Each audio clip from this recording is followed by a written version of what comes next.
What's happening? I'm Fabian for Liberty, fabianforliberty.com or fabiancalvo.me. New podcast is uploaded, ready to be listened to, and I cover the reasons why we are witnessing the St. Louis riots and why the potential exists, to quote Jesse Jackson, or to paraphrase Jesse Jackson, of why they could potentially spread to a city near you. Okay, the situation in Ukraine with Russia has reached a point, ladies and gentlemen, that I have hoped would not, that it wouldn't get here, quite frankly. And before I break down some of this breaking news going on with this convoy of over 250 trucks being sent from Moscow to the eastern, basically besieged eastern Ukraine, the one of the last separatist holdouts, that has been surrounded by the Ukrainian government, or the illegitimate Kiev government. I wanted to just say that today was interesting because Chuck Hagel, the so-called Secretary of Defense, it's my dog that chills out over by that drape while I do videos. But anyways, Chuck Hagel basically, in response, which is interesting because remember, the White House was saying, boy, never in the world have we had this much peace and stabilization. The world's never been more stable under the Obama doctrine, if you will. But according to Chuck Hagel, that's not the case when he said, quote, the world is exploding all over. Now, certainly in America, we see the riots taking place in St. Louis. We see the southern border completely collapsed, where basically any gang member, murderer, you name it, can come over, and oh yeah, some children come over as well. But not to just stop there. We have the Middle East civil war potentially breaking out, ISIS sweeping throughout the Middle East. Really, it goes on and on. But of course, the Russian-Ukraine situation, in my opinion, continues to be the biggest hotbed of potential explosion of a real geographical war or larger geographical war. And I'll tell you why. Because the IMF has backed Ukraine, meaning the central bankers trying to protect the world reserve currency, the US dollar, and the petrodollar have backed Ukraine. And I'll explain that in a little bit. And we know Vladimir Putin, who I believe is in essence trying to challenge the New World Order establishment. Not to say he's good or bad, just I think that he recognizes the evil of the New World Order, and he's basically taking a stand against the dollar monopoly and the bankers that have basically, the Western bankers that have tried to impose their rule of law on everyone, like it or not. So that's why he's, been instrumental in forming the BRICS along with China. It's why they've now set up their own IMF and World Bank, or they're on the way to do that. It's why they've set up their own energy union to directly counter OPEC, and that will only continue. As he said in a famous speech, that in not too distant future, the BRICS nations will surpass the total GDP of the EU. And I broke all this down yesterday on the podcast as well. But let's get into this Russian convoy, 250 ships of aid to the separatist stronghold in eastern Ukraine. They're apparently working with the Red Cross. Now, the convoy left yesterday, but it made a stop today in a city, southern city of Russia called, and I'm sorry if you're Russian and I murder this, Voronev.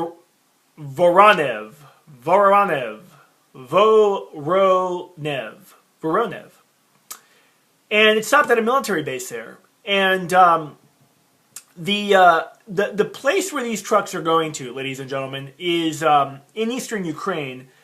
Remember that one of the conditions of the IMF to give the Ukraine billions of dollars in so-called aid was that they must expel the rebels or those that said, hey, our government was just toppled by George Soros and illegitimately by the NGOs and all this other money from the West. We don't like that. We don't recognize it. The IMF said, hey, you got to get rid of those people. Get rid of them out of eastern Ukraine. Now, what's so interesting about eastern Ukraine? Well, it just so happens that that's where all the shale lies. And of course, that's natural gas that Europe really, really wants to get their hands off, because then they wouldn't have to deal with the Russians.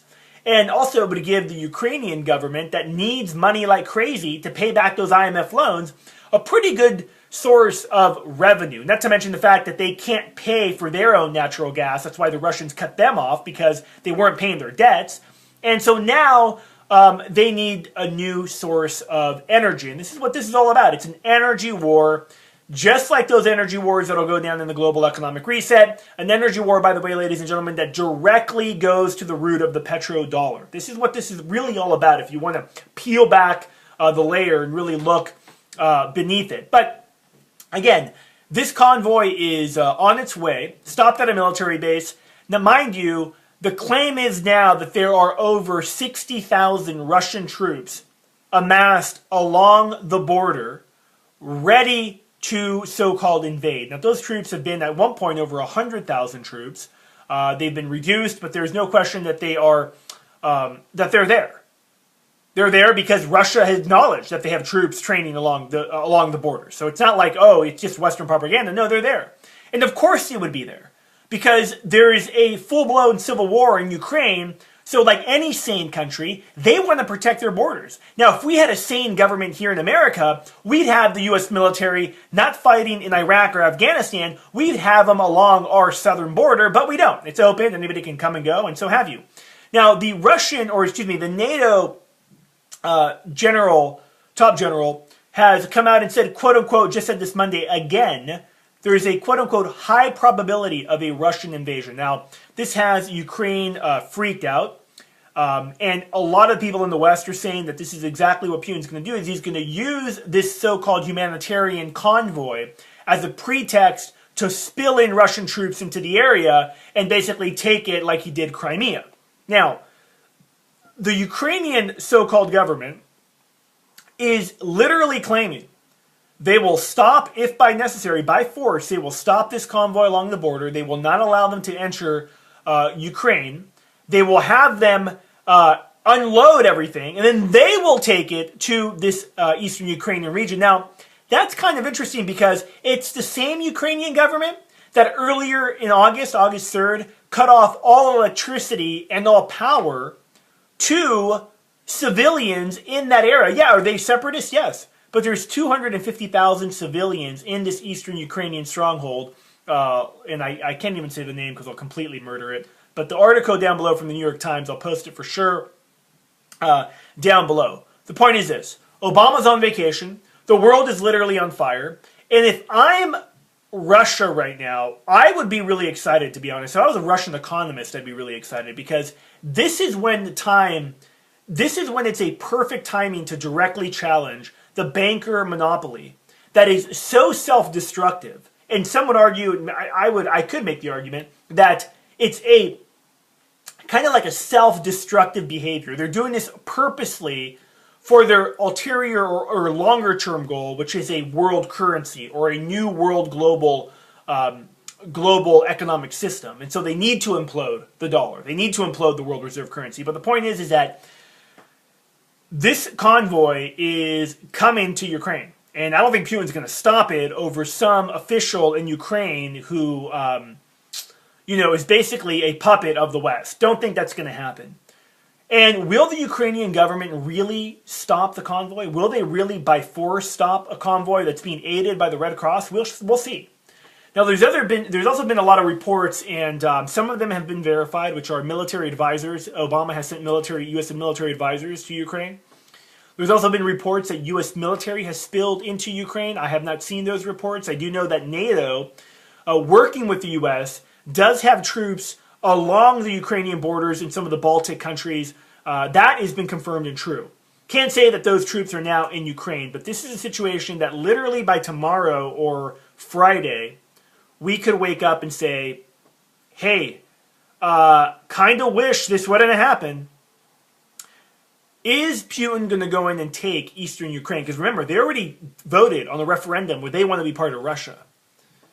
Interesting times, ladies and gentlemen, but I agree for once with Chuck Hagel, the world, to quote him, is exploding all over. One last point I just wanted to make real quick. Remember, I said that this week we're giving away 200 bottles of the Opana Natural Probiotic Custom Blend. It has a powerful prebiotic in it, which most people don't know what that is. I certainly didn't a few months ago. And most probiotics actually leave that out. But nonetheless, if you're interested in getting your bottle for $1, plus shipping will run you maybe a couple dollars, I think $3 or $4, You'll get free shipping if you have an Amazon Prime account. The link's down below where you could order that. I'm Fabian Calvo, Fabian for Liberty. Thanks for listening. Remember, a new live podcast is up now. Why the St. Louis riots are happening, why they're taking place. I think you'll find my answer interesting. Thanks for watching. I'm out.